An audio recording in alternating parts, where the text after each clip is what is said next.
We know that there are trees that have bigger trunks. But when you add up all of the wood beside the main trunk, all of the limbs, all of the branches, all of the biomass above the ground, this tree is likely the biggest.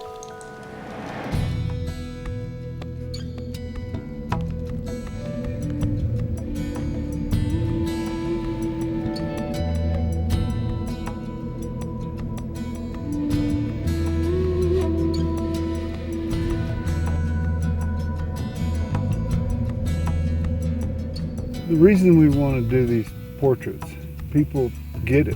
When they see the tree in its totality, without distortion, they gasp. Oh, man.